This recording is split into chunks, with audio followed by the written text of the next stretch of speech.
今天店里来个老师傅，工资要到15000一个月。15000，老板当时就笑了，说你这工资要的不低呀。我15000不多啊。不过没关系，只要手艺好，15000就15000吧。老师傅说自己以前拿到3万多一个月，因为现在年龄大了，不想出去了，所以工资低点也就认了。老板说，那你是个啥菜呢？有没有拿手菜呢？老师傅说，做啥菜都拿手，味道那绝对是杠杠的。然后他又说，低端的食材也能做出高端的味道。正好厨房的角落里还有一节冬瓜，那就用冬瓜做个菜吧。只见老师傅用他那2500的刀工把冬瓜去皮后，又拿出来给我们展示了一下，好像在说光是刀工就值个1万多似的。紧接着老师傅又把冬瓜切成小块，然后又切成了薄片。只见他把切好的冬瓜片放在盘中，加了点盐。他告诉我们说，别小看这个步骤，冬瓜加盐腌制后口感会更脆嫩，吃起来也更香。大概过了5分钟左右，冬瓜已经被腌出了一点水分。只见他向盆中反复的加入了玉米淀粉。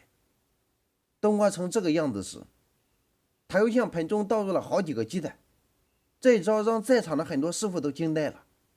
咱也不知道老师傅到底要做啥菜，咱也没见过，咱也不敢问。只见老师傅用他那灵巧的双手倒腾了一番，但也好像也没粘在冬瓜上，然后就是正常滑锅。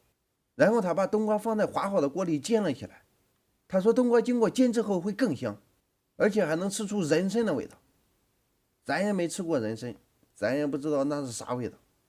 大概煎了5分钟左右，老师傅终于把冬瓜煎好了。他把冬瓜倒出来后，可以看到锅面很干净。然后他向锅里加了一点猪油，下入姜丝干煸了一会儿，然后又下入了葱段和泡发的虾皮。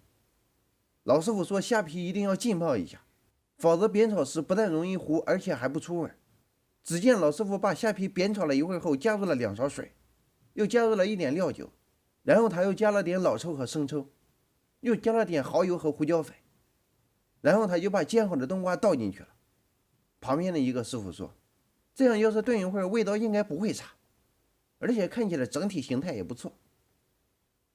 话刚说完，老师傅好像听到了什么，就把冬瓜打散了，而且好像还嫌不够散，他又用勺子扒拉了几下，然后他就这样用小火炖了大概1分钟左右。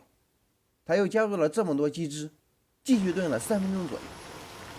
3分钟后，他撒了点小米辣和香葱花搭配菜品颜色，然后我看到他又淋了点芝麻油。这道菜经过老师傅马不停蹄的20分钟全程操作后，终于可以出锅了。我们尝了一下味道，感觉还真的不错。但是老板对那个老师傅说，你先回去等消息吧。但是老师傅也是个老江湖，他对老板说，你也别让我回去等消息了，你看我这技术多少钱合适，合适了我就干，不合适我还得去另外一家试菜呢。老板说不是钱的事，然后老师傅气呼呼的就走了。等老师傅走后，老板说，就这技术别说15000，就是1500我都不愿意给。看到这里，你感觉老板为啥不满意这个老师傅呢？还是说老板就是在故意刁难？欢迎在评论区留言说出你的看法。